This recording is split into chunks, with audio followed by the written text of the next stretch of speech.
আজকের খুতবার আলোচ্য বিষয় হলো ইসলামের দ্বিতীয় খলিফা ওমরে ফারুক রাদিয়াল্লাহু তাআলা আনহুর জীবনী। ইসলামের দ্বিতীয় খলিফা, তেনার নাম হলো ওমর, তেনার উপাধি হলো ফারুক।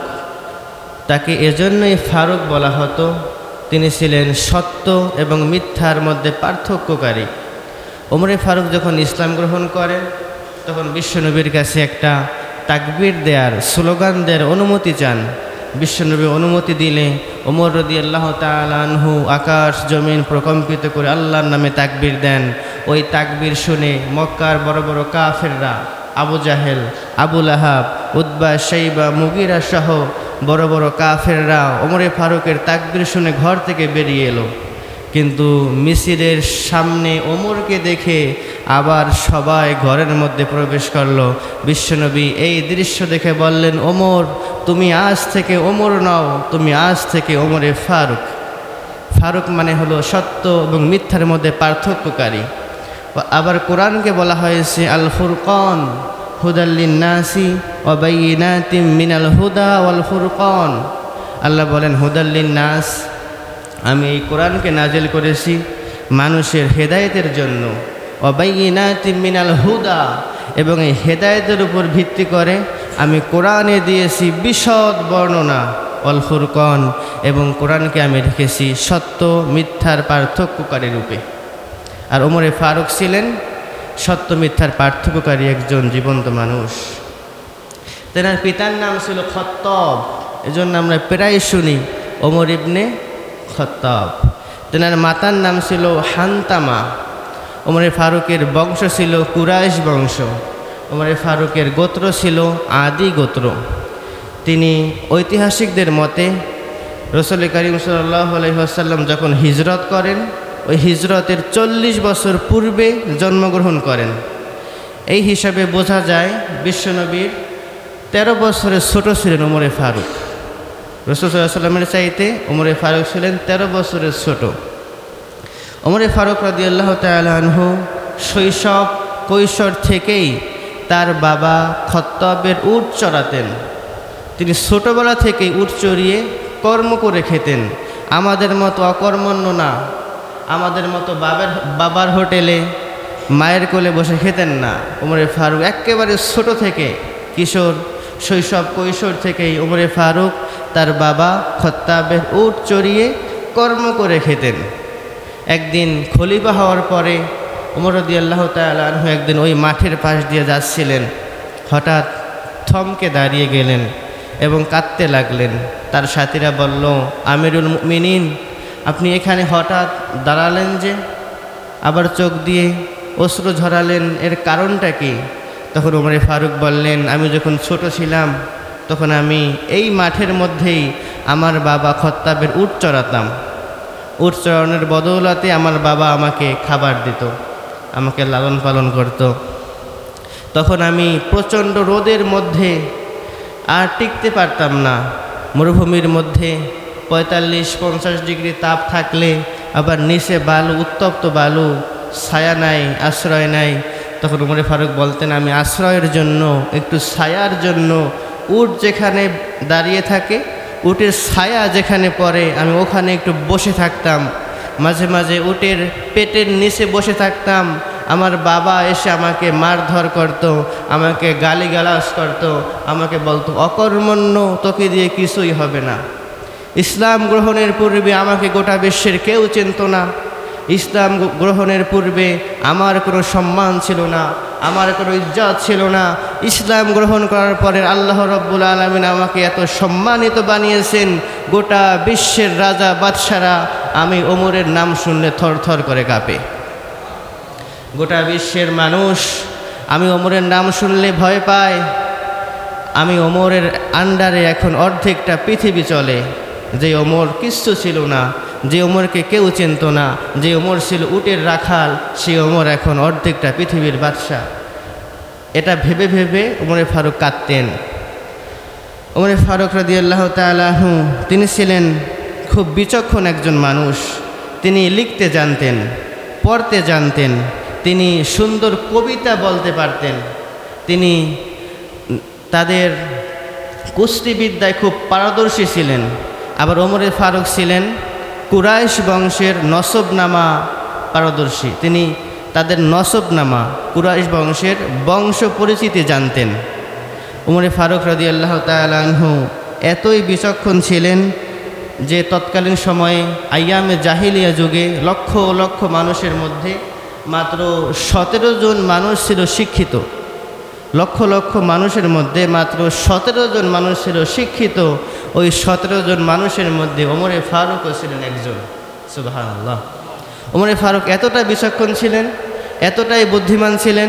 এক লোক ওমরে ফারুকের কাছে এসে প্রশ্ন করল, আমিরুল মুমিনিন, ওই লোকটা অনেক ভালো, ওই লোকটা অনেক সৎ, ওই লোকটার মতো মানুষ হয় না। এক লোক এসে অন্য এক ব্যক্তির খুব প্রশংসা করতে লাগলো। ওমরে ফারুক বললেন, থামো মিয়া, তুমি যার ব্যাপারে প্রশংসা করতেছ তোমাকে তার ব্যাপারে 3টা প্রশ্ন করি, যদি উত্তর দিতে পারো তাহলে প্রশংসা করবা। 1 নাম্বার প্রশ্ন হলো, তুমি যার ব্যাপারে প্রশংসা করেছো তুমি কি তার সাথে সফর করেছো, একসাথে অনেক দিন থেকেছো? সেই লোকটা বলল, না আমি তো সফর করি নাই, একসাথে অনেক দিন থাকি নাই। 2 নাম্বার প্রশ্ন করলেন, তুমি কি তার সাথে লেনদেন করেছো? ওই লোকটা বলল, না আমি তো লেনদেন করি নাই। ওমরে ফারুক 3 নাম্বার প্রশ্ন করলেন, তুমি কি তার সাথে আত্মীয় করেছো? ওই লোকটা বলল, না আমি আত্মীয় করি নাই। ওমরে ফারুক বললেন, তাহলে কিসের প্রশংসা করো? এই 3টা মাধ্যম হলো মানুষ চেনার মাধ্যম। এই 3টা মাধ্যম হলো কোন মানুষটা সৎ এটা বোঝার মাধ্যম। তার সাথে লেনদেন করা, একসাথে চলা এবং আত্মীয় করা, তাহলেই বোঝা যায় মানুষটা কেমন, ঠিক কিনা? আল্লাহর হাবিব সাল্লাল্লাহু আলাইহি ওয়াসাল্লাম বললেন, লাউ কানা বাদি নাবিয়্যুন লাকানা উমর, আমার পরে কোনো নবী নাই, আমার পরে কোনো রাসূল নাই, আমার পরে কেউ কোনো নবী আসবে না। নবুয়তের ইমারতের সর্বশেষ ইটটাই হলাম আমি। নবুয়তের চেইনের, নবুয়তের সিলসিলার সর্বশেষ ব্যক্তি হলাম আমি। আমার পরে কোনো নবী নাই, আমার পরে কোনো রাসূল নাই। যদি আমার পরে কেউ নবী হতো লাকানা উমর, ওমর নবী হয়ে যেত। সুবহানাল্লাহ। বিষ্ণু বলেন, আমার পরে কোনো নবী নাই, আমার পরে কোনো রাসূল নাই, যদি আমার পরে নবী হতো কেউ তাহলে ওমরকে আল্লাহ নবী বানিয়ে দিতেন।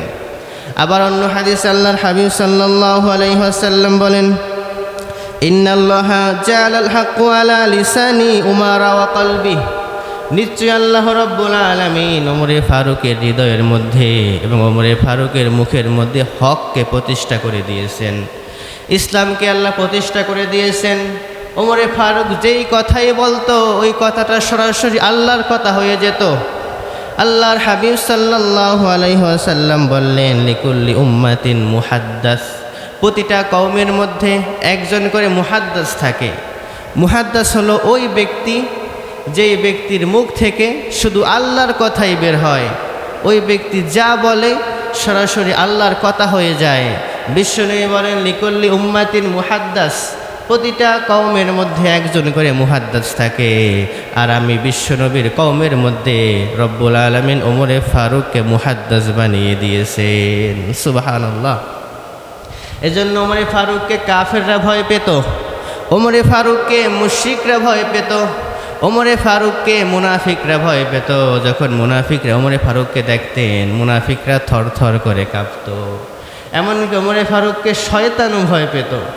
বিশ্বনবী বলেন, ওমর তুমি যে রাস্তা দিয়ে চলো শয়তান ওই রাস্তার ধারে কাছেও যায় না। ওমর তুমি যেই রাস্তা দিয়ে অতিক্রম করো শয়তান প্রয়োজনে ইউটার্ন নিয়ে 14 মাইল ঘুরে যাবে, তবুও তোমার রাস্তায় হাঁটবে না। ওমরে ফারুককে সবাই ভয় পেত। মদিনার ছোট্ট ছোট্ট বাচ্চারা ওমরে ফারুককে ভয় পেত। ওমরে ফারুক যখন খলিফা, তখন আমরা যখন কোনো বাচ্চাকে খাওয়াই, বাচ্চারা খেতে চায় না, তখন বলি বাঘ আসতেছে তাড়াতাড়ি খাও। বিভিন্ন জিনিসের ভয় দেখাই, কুকুর আসতেছে তাড়াতাড়ি খাও, শিয়াল আসতেছে, বানর আসতেছে, এভাবে করে আমরা ভয় দেখিয়ে বাচ্চাদের খাওয়াই। কিন্তু তৎকালীন আরবের লোকেরা, মদিনার মহিলারা বাচ্চাদেরকে বাঘের ভয় দেখাতেন না। বাচ্চাদেরকে বানরের ভয় দেখাতেন না, বাচ্চাদেরকে সিংহের ভয় দেখাতেন না। বাচ্চারা যখন খেতে চাইতো না তখন বাচ্চাদের মায়েরা বলতো হা হুয়া ইয়াতি উমর, ওই যে ওমর আসতেছে ওমর। ওমরের কথা শুনে বাচ্চারা চোখ বুজে খাওয়া শুরু করে দিত। সুবহানাল্লাহ। ওমরে ফারুককে ছোট্ট ছোট্ট বাচ্চারাও ভয় পেত। ওমরে ফারুকের নাম শুনলে হৃদয়ের মধ্যে একটা কাঁপুনি ছুটে যেত। সুবহানাল্লাহ। ওমরে ফারুক রাদিয়াল্লাহু তাআলা আনহু ছিলেন এমন একজন সাহাবী, যেই সাহাবীর পক্ষে আল্লাহ রাব্বুল আলামিন কুরআনুল কারীমে 21টা আয়াত নাজিল করেছেন। সব সাহাবীর এক পক্ষে, ওমরে ফারুক আর এক পক্ষে। ওই ওমরে ফারুকের পক্ষে আল্লাহ আয়াত নাজিল করেছেন। এমনকি সব সাহাবীরা একটা সিদ্ধান্ত দিয়েছেন, বিশ্বনবী ওই সাহাবীদের পক্ষে সিদ্ধান্ত দিয়েছেন, কিন্তু ওমরে ফারুক একা অন্য একটা সিদ্ধান্ত দিয়েছেন। আল্লাহ রাব্বুল আলামিন ওমরে ফারুকের সিদ্ধান্তের উপর সিদ্ধান্ত নাজিল করেছেন। যেমন বদরের যুদ্ধে আল্লাহর হাবিব সাল্লাল্লাহু আলাইহি ওয়াসাল্লাম যখন বিজয়ী হলেন, মুসলমানদের বিজয়ী হওয়ার পরে 70 জন কাফেরকে বন্দী করা হলো। এখন বিশ্বনবী কাফেরদেরকে দিয়ে কি করবেন? মদিনায় তেমন রাখার জায়গা নাই, খাবার নাই, নিজেরাই খেতে পারে না। তখন আবু বকরকে প্রশ্ন করলেন, আবু বকর, এই যে আমরা 70 জন কাফেরদেরকে বন্দী করলাম, এদেরকে আমরা কি করব?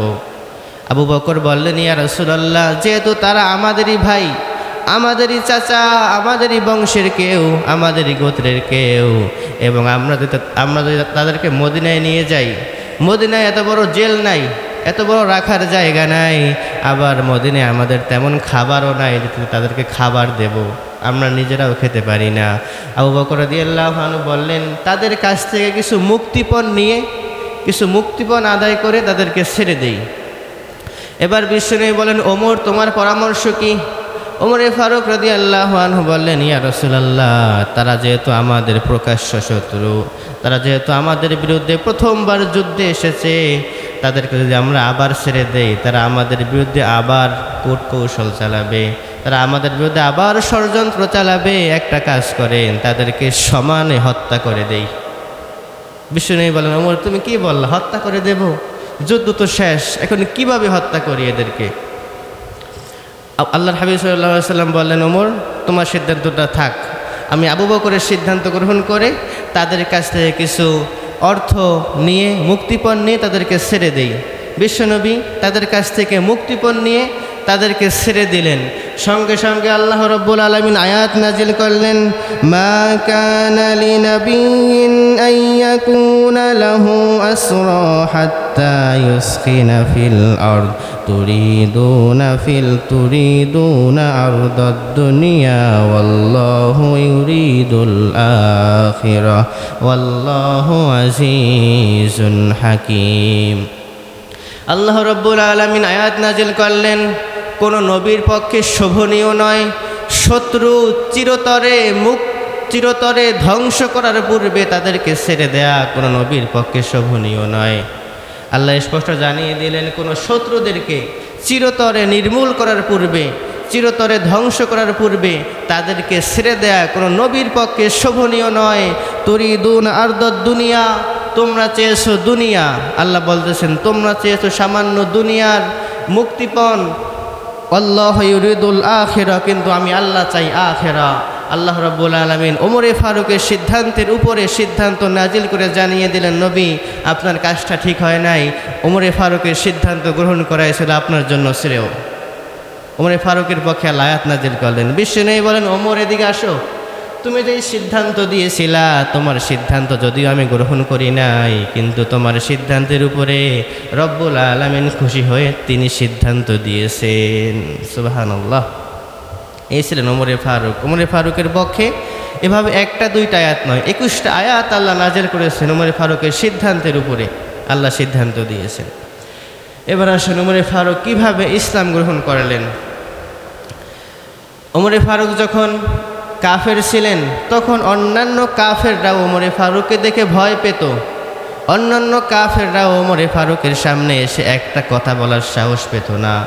বুক উঁচু করে, গলা উঁচু করে একটা কথা বলার কেউ সাহস পেত না। ওমরে ফারুক যখন অমুসলিম ছিলেন, মুসলমান হন নাই, তিনি তৎকালীন সময়ে খুব প্রভাবশালী একজন লোক ছিলেন, নেতা টাইপের লোক ছিলেন। তখন আল্লাহর হাবিব সাল্লাল্লাহু আলাইহি ওয়াসাল্লাম একবার চিন্তা করেন, মক্কার মধ্যে দুইজন লোক অনেক শক্তিশালী, দুইজন লোক অনেক ক্ষমতাবান, একজন হলো ওমরে ফারুক আর একজন হলো আবু জাহাল ইবনে হিশাম। বিশ্বনবী তাহাজ্জুদের জায়নামাজে আল্লাহর কাছে দোয়া করেন, আল্লাহুম্মা আইজ্জাল ইসলাম বিআহাব্বি রাজুলাইনি ইলাইক। রব্বুল আলামিন, এই দুইজন ব্যক্তির মধ্যে তোমার কাছে যাকে পছন্দ হয়, তোমার কাছে যাকে ভালো লাগে, তাকে তুমি ইসলামের মধ্যে শামিল করে ইসলামটাকে বিজয়ী করে দিও। বিশ্বনবী রাত্রিবেলায় দোয়া করলেন, রব্বুল আলামিন হয়তো ওমরে ফারুককে নয়তো আবু জাহেল ইবনে হিশামকে, এই দুইজনের মধ্যে একজনকে ইসলামের মধ্যে শামিল করে দিও। ওমরে ফারুকের জন্য দোয়াটা কবুল করে নিলেন কে? জোরে বলেন কে? ওমরে ফারুকের জন্য আল্লাহ দোয়া কবুল করে নিলেন। এবার ওমরে ফারুকের হৃদয়ের মধ্যে দোয়ার একটা প্রভাব পড়ল। ওমরে ফারুক এখন শুধু বিশ্বনবীর কথা ভাবে, বিশ্বনবী কখন কি করে সব কিছু ওমরে ফারুক নজর রাখে। আল্লাহ রসুল ডানে গেলে ওমর ডানে যায়, আল্লাহ রসুল বায়ে গেলে ওমর বায়ে যায়। আল্লাহ রসুল রাত্রিবেলা তাহাজ্জুদ নামাজ পড়লে ওমর লুকিয়ে লুকিয়ে কোরআন তেলাওয়াত শোনে। ওমর রাদিয়াল্লাহু তাআলা আনহু একবার বিশ্বনবীকে খোঁজ করতে করতে পেয়ে গেলেন মসজিদে হারামের পাশে। বিশ্বনবী এশারের নামাজ পড়ছিলেন। এশারের নামাজের মধ্যে বিশ্বনবী সূরাতুল হাক্কা তেলাওয়াত করেছিলেন, আল হাক্কাতু মাল হাক্কা ওয়া মা আদরাকা মাল হাক্কা। বিশ্বনবী এশারের সালাতে সূরাতুল হাক্কা তেলাওয়াত করেছিলেন, আর ওমরে ফারুক লুকিয়ে লুকিয়ে বিশ্বনবীর কোরআন তেলাওয়াত শুনতেছিল।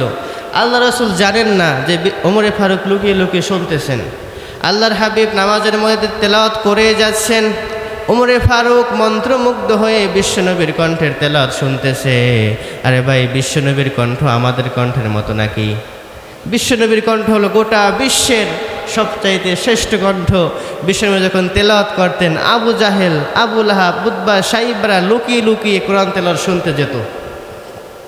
বিশ্বনবী এশারের নামাজ আদায় করতেছিলেন, ওই সময় সূরাতুল হাক্কা তেলাওয়াত করতেছিলেন, ওমরে ফারুক লুকিয়ে লুকিয়ে শুনতেছিলেন। ওমরে ফারুক মন্ত্রমুগ্ধ হয়ে শুনতে লাগলেন। ওমরে ফারুক মনে মনে ভাবেন, এত সুন্দর কথা, এত সুন্দর শব্দের গাঁথুনি, এত সুন্দর অর্থ কিভাবে তেলাওয়াত করে? হয়তো এগুলো কবিতা, মানে মুহাম্মদ কবি হয়ে গিয়েছে, এগুলো কবিতার মতো লাগে। ওমরে ফারুক যখন মনে মনে চিন্তা করলেন এগুলো কবিতা, মুহাম্মদ কবি হয়ে গিয়েছে, বিশ্বনবী ওই মুহূর্তে সূরাতুল হাক্কা থেকে তেলাওয়াত করতে লাগলেন, ওয়া মা হুয়া বিকাউলি শাইর কলিলাম মা তুমিনুন। এর অর্থ হলো, এটা কোনো কবির বানানো কবিতা নয়, তোমরা অল্প সংখ্যক লোকই আছো যারা ঈমান এনে থাকো। সুবহানাল্লাহ। ওমরে ফারুক চিন্তা করতেছেন এগুলো কবিতার মতো লাগে। বিশ্বনবী তেলাওয়াত করতে লাগলেন, ওমা হুয়া বিকাউলি শাইর, এগুলো কোনো কবির বানানো কবিতা নয়। কেমন যেন হঠাৎ ওমরে ফারুকের সাথে মিলে গেল। ওমরে ফারুক তো অবাক, কি ব্যাপার? আমি মনে মনে ভাবলাম যেগুলো বিশ্বনবী এটা বলে দিল, এর মানে বিশ্বনবী কবি না, বিশ্বনবী গণক। নাউজুবিল্লাহ পড়বেন না?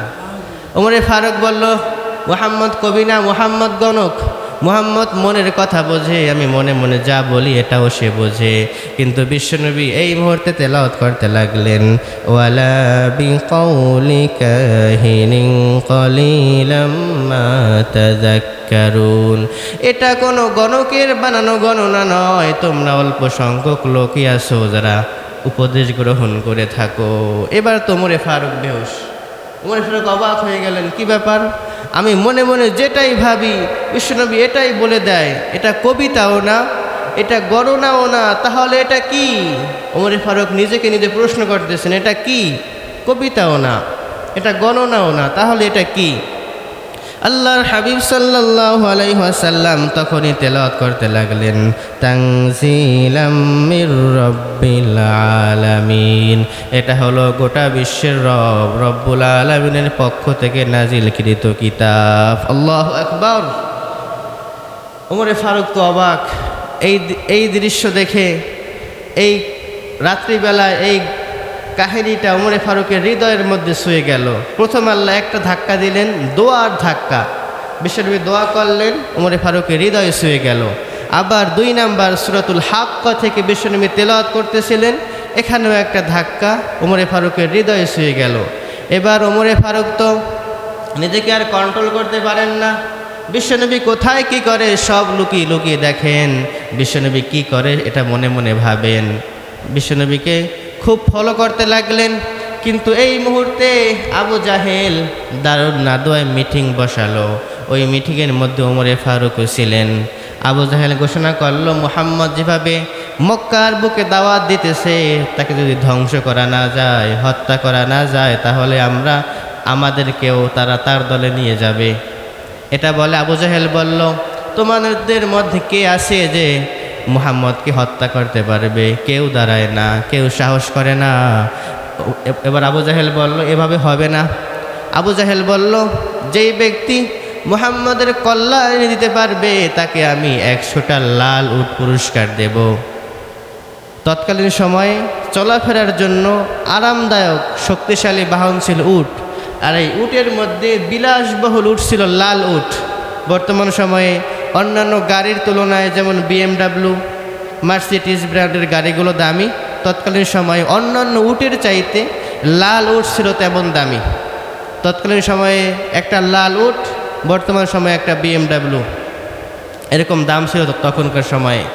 আবু জাহেল ঘোষণা করল, যে ব্যক্তি বিশ্বনবীর কল্যাণ এনে দিতে পারবে, হত্যা করতে পারবে, তাকে আমি 100টা লাল উট পুরস্কার দেব। শয়তান তো ওমরে ফারুককে গুতায়। ওমরে ফারুক বলেন, আমি পারবো। আবু জাহেল বলল, যাও, তুমি এটা পারবা।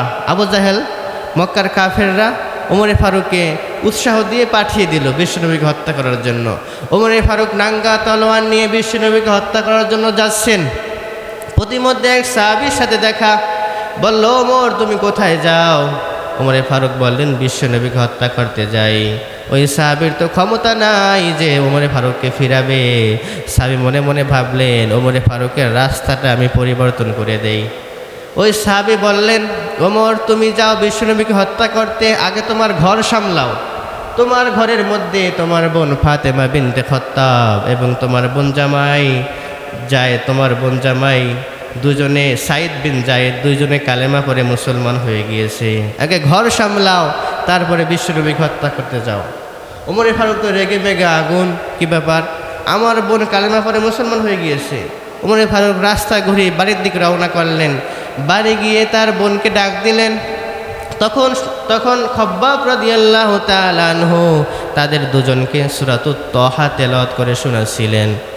ওমরে ফারুকের আওয়াজ শুনে খব্বাব রাদিয়াল্লাহু আনহু লুকিয়ে গেলেন। এবার দরজা খুলে দেওয়া হলো। দরজা খোলার সাথে সাথে ওমরে ফারুক তার বোন এবং তার বোন জামাইকে মারতে শুরু করলেন। মারতে মারতে রক্তাক্ত করে ফেললেন। এক পর্যায়ে দেখেন তার কলিজার টুকরা বোনের চেহারা দিয়ে ফিনকি দিয়ে রক্ত বের হয়। ওমরে ফারুকের মায়া লেগে গেল। ওমরে ফারুক বললেন, ও বোন আমার, তুমি কি তেলাওয়াত করতেছিলে? তুমি কি পড়তেছিলে? আমাকে দাও। তখন তার বোন বলল, ভাই আমার, ইন্নাকা রিজসুন, তুমি নাপাক, লা ইয়ামাসসুহু ইল্লাল মুতাহহারুন, নাপাক অবস্থায় কোরআন স্পর্শ করা যায় না, তুমি পবিত্র হয়ে আসো। ওমরে ফারুক পবিত্র হয়ে আসলেন। ওমরে ফারুক পবিত্র হয়ে আসার পরে ওমরে ফারুকের হাতে ওই কোরআনের একটা পাতা, চামড়ায় লেখা সূরাতুত তাহা, তারা তেলাওয়াত করছিলেন, ওটা ওমরে ফারুকের হাতে উঠিয়ে দিলেন। ওমরে ফারুক তেলাওয়াত করতে লাগলেন, তাহা মা আনজালনা আলাইকাল কুরআনা লিতাশকা ইল্লা তাযকিরাতাল লিমান ইয়াখশা তানজিলাম মিম্মান খালাকাল আরদা ওয়াস সামাওয়াতিল উলা। এভাবে তেলাওয়াত করতে করতে একটা আয়াতের মধ্যে থেমে গেলেন। ইন্নানি আনাল্লাহু লা ইলাহা ইল্লা আনা ফা'বুদনি ওয়াকিমিস সালাতা লিযিকরি। ওমরে ফারুক যখন এই আয়াতগুলো তেলাওয়াত করতেছিলেন, নিজেকে আর সামলাতে পারলেন না, নিজেকে আর ধরে রাখতে পারলেন না, চোখ দিয়ে অশ্রু বিসর্জন দিতে লাগলেন। কারণ ওমরে ফারুক শিক্ষিত লোক ছিলেন, তিনি অর্থ বুঝতেন। তিনি এইগুলোর ভাবমূর্তি সব বুঝতেন।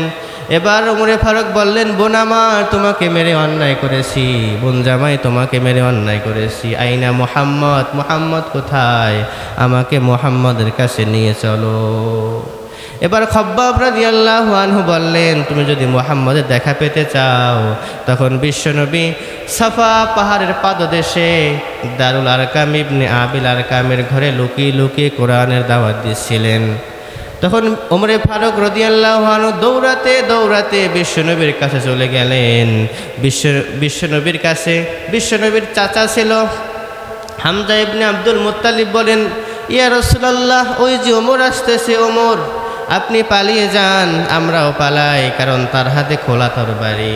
বিশ্বনবী বললেন, ও আমার চাচা, আপনারা সরে যান, ওমরের জন্য দরজাটা খুলে দেন। আমার মনে হয় ওই যে তাহাজ্জুদের জায়নামাজে আমি দোয়া করেছিলাম, ওই দোয়াটা আজকে কবুল হতে চলেছে। সুবহানাল্লাহ। ওই যে তাহাজ্জুদের জায়নামাজে আমি দোয়া করেছিলাম, ওই দোয়াটা বুঝি আজকে কবুল হতে চলেছে। ওমরে ফারুক আসলেন, দরজা খুলে দেওয়া হলো। ওমরে ফারুক বিশ্বনবীর কাছে এসে তরবারিটা মাটির মধ্যে রেখে দিয়ে ঘোষণা করে দিলেন, আশহাদু আল্লা ইলাহা ইল্লাল্লাহ ওয়া আশহাদু আন্না মুহাম্মাদুর রাসূলুল্লাহ। আল্লাহ রাসূল খুশি হয়ে গেলেন। সাহাবায়ে কেরামের মধ্যে খুশির বন্যা বয়ে গেল। সাহাবায়ে কেরাম এত খুশি তেমন কখনো হন নাই যতটা খুশি হয়েছিলেন ওমরে ফারুকের কালেমা পরে ইসলাম গ্রহণ করার পূর্বে। সাহাবায়ে কেরাম খুশি, বিশ্বনবী খুশি, বিশ্বনবীর সাহাবারা খুশি, সবাই খুশি। এবার আল্লাহ রাসূল সাল্লাল্লাহু আলাইহি ওয়াসাল্লামের সামনে ওমরে ফারুক জিজ্ঞেস করলেন, ইয়া রাসূলুল্লাহ, আলাসনা আলাল হক, আমরা কি হকের উপরে নই? আল্লাহ রাসূল বলেন, বালা, অবশ্যই আমরা হকের উপরে আছি। এবার আবার প্রশ্ন করলেন, আমাদের কোরআন কি সত্য কিতাব নয়? বিশ্বনবী বললেন, বালা। আবার প্রশ্ন করলেন, আমাদের রব কি সত্য রব নন? বিশ্বনবী বলেন, বালা। আবার প্রশ্ন করলেন, আমাদের নবী যিনি আপনি কি সত্য নবী নন? বিশ্বনবী বলেন, বালা, অবশ্যই আমি সত্য নবী। তখন ওমরে ফারুক বললেন, তাহলে লুকিয়ে লুকিয়ে দাওয়াত দেন কেন? এবার প্রকাশ্যে বেরিয়ে যান, আমি ওমর কালেমা পড়েছি, আপনাদের আর কোনো ভয় নাই। সুবহানাল্লাহ। তখন ওমরে ফারুক বিশ্বনবীর কাছে অনুমতি চাইলেন, ইয়া রাসূলুল্লাহ, আমি যেহেতু কালেমা পড়ে নিয়েছি, আমাকে এবার অনুমতি দেন, আমি একটা তাকবীর দেব, আল্লাহর নামে তাকবীর দিয়ে মক্কার জমিনকে প্রকম্পিত করে দেব। বিশ্বনবী অনুমতি দিলেন। তখন সাহাবায়ে কেরাম মুসলমান হয়েছিলেন মাত্র 40 জন, সাহাবী মহিলা পুরুষ মিলে মোট 40 জন তখন কালেমা পড়ে মুসলমান হয়েছিলেন। কিন্তু তখন ওমর ফারুক রাদিয়াল্লাহু তাআলা আনহু মাত্র 11 জন পুরুষ সাহাবী পেলেন। প্রথম লাইনে 5 জনকে দাঁড় করালেন, প্রথম লাইনে, দ্বিতীয় লাইনে 6 জনকে দাঁড় করালেন, দ্বিতীয় লাইনে নেতা বানিয়ে দিলেন হামজা ইবনে আব্দুল মুত্তালিবকে, আর প্রথম লাইনের নেতা হলেন বিশ্বনবী নিজেই। এবার ওমরে ফারুক ওই লাইনের দাঁড়িয়ে মক্কার কাফেরদের উদ্দেশ্যে একটা ভাষণ দিলেন। ওমরে ফারুক বললেন, মান আরাদা আন তাসকুলা উম্মুহু ইয়াতামা ওয়ালাদুহু তারমিলা যাওজাতুহু ফালিয়াসুদ্দানি। ও মক্কার কাফের এবং মুশরিকরা শোনো, মান আরাদা আন তাসকুলা উম্মুহু, কে আসো তোমাদের মায়ের বুক খালি করতে চাও? ইয়াতামা ওয়ালাদুহু, কে আসো তোমাদের সন্তানগুলোকে ইয়াতিম বানাতে চাও? তারমিলা যাওজাতুহু, কে আসো তোমাদের স্ত্রীগুলোকে বিধবা বানাতে চাও? সাহস থাকলে আমি ওমরের সামনে এসে দাঁড়াও। সেদিন ওমরের সামনে কেউ আসতে সাহস পায় নাই। ওমরে ফারুক তাকবীর দেওয়া শুরু করলেন, আল্লাহু আকবার, আল্লাহু আকবার নামের তাকবীরে মক্কার জমিন প্রকম্পিত হতে লাগলো। আবু জাহেল, আবু লাহাব, উতবা, শাইবারা সবাই ঘর থেকে বেরিয়ে এলো। কে তাকবীর দেয়? কার এত বড় সাহস আল্লাহর নামে তাকবীর দেয়? আমার নির্বাচনী এলাকায়, আমার ক্ষমতার এলাকায় কে তাকবীর দেয়? এত বড় সাহস কে? যেই ঘর থেকে তারা বের হলো, ঘর থেকে বের হয়ে দেখে মিছিলের সামনে ওমরে ফারুককে দেখে কাফেররা সবাই দিছে দৌড়। কাফেররা সবাই দৌড় দিয়ে ঘরের মধ্যে ঢুকে গেছে। হায় হায়, কি হলো? ওমরে ফারুককে পাঠালাম বিশ্বনবীর কল্যাণের জন্য। ওমরে ফারুক বিশ্বনবীর কাছেই মুসলমান হয়ে গেল। কাফেররা তো অবাক। এবার ওমরে ফারুক রাদিয়াল্লাহু আনহু তাকবীর দিতে দিতে বাইতুল্লাহ কাবা ঘরের গিলাফ স্পর্শ করলেন, সেদিন ওমরে ফারুকের তাকবীর কেউ থামাতে পারে নাই। কিয়ামত পর্যন্ত আল্লাহু আকবার নামের তাকবীর কেউ থামাতে পারবে না। সেদিন ওমরে ফারুক তাকবীর দিয়েছেন। এজন্য একজন ওমর দরকার। আমাদের গোটা বিশ্বটাকে শান্তিময় করতে হলে, গোটা বিশ্বের ইসলাম প্রতিষ্ঠা করতে হলে একজন ওমরের দরকার। আমরা সেই ওমরের প্রতীক্ষায়, আল্লাহ বলেছেন রসুল দিবেন না, শেষ রসুল আল্লাহ দিয়ে দিয়েছেন খাতামুন নবীন, আর কোনো নবী আসবে না। কিন্তু আল্লাহ তো বলেন নাই যে ওমর আসবে না, আল্লাহ তো বলেন নাই যে আবু বকর আসবে না, আল্লাহ বলেন নাই ওসমান আলী আসবে না। এর মানে আমরা আল্লাহর কাছে দোয়া করি, আল্লাহ আপনি তো বলেছেন নবী দিবেন না, আপনি তো বলেন নাই যে ওমর দিবেন না। আমরা একজন ওমরের অপেক্ষায়, যে ওমর আমাদের গোটা বিশ্বের মুসলমানদেরকে এক প্ল্যাটফর্মে নিয়ে আসবে, গোটা বিশ্বের মুসলমানদেরকে ঐক্যবদ্ধ করে গোটা বিশ্বে ইসলাম প্রতিষ্ঠা করবে। যখন ইমাম আল মাহদি আসবে, তখন এমন একটা পরিস্থিতি হবে, গোটা বিশ্বের এমন কোনো জায়গা বাকি থাকবে না যেখানে কালেমার পতাকা পথ পথ করে উড়বে না। প্রতিটা গির্জায়, প্রতিটা মন্দিরে, প্রতিটা প্যাগোডায়, প্রতিটা জায়গায় কালেমার পতাকা পথ পথ করে উঠবে। সেই দিন বেশি দূরে নয়, সেই দিন সন্নিকটে।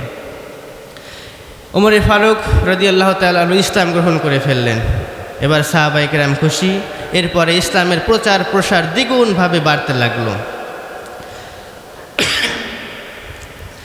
আবার ওমরে ফারুক রাদিয়াল্লাহু তাআলা আনহু সম্পর্কে আল্লাহর হাবিব সাল্লাল্লাহু আলাইহি ওয়াসাল্লাম বলেন, আসাদ্দুহুম ফি আমরিল্লাহি ওমর, আল্লাহর জমিনে আল্লাহর দ্বীন বাস্তবায়নের জন্য সবচাইতে কঠোর হলো ওমরে Faruk.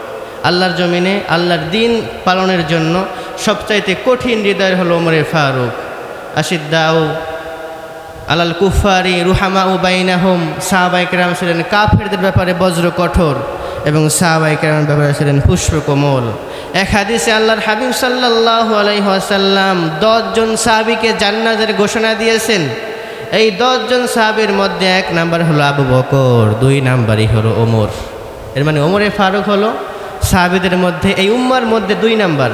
1 number Abu Bakr, 2 number Omar. জান্নাতি নারীদের নেতা হবে হযরত ফাতেমা রাদিয়াল্লাহু আনহা। জান্নাতি যুবকদের নেতা হবে হাসান হোসাইন রাদিয়াল্লাহু আনহু। আর জান্নাতি বয়স্ক আপনাদের মতো মুরব্বীদের নেতা হবে ওমরে ফারুক এবং আবু বকর রাদিয়াল্লাহু আনহু। সুবহানাল্লাহ। আবার ওমরে ফারুক ছিলেন বিশ্বনবীর শ্বশুর। 4 খলিফা, 4 খলিফার মধ্যে 2 খলিফা ছিলেন বিশ্বনবীর শ্বশুর, আবু বকর, ওমর। এই 2 জন হলো বিশ্বনবীর শ্বশুর। আর ওসমান, আলী, এই 2 জন হলো বিশ্বনবীর জামাই।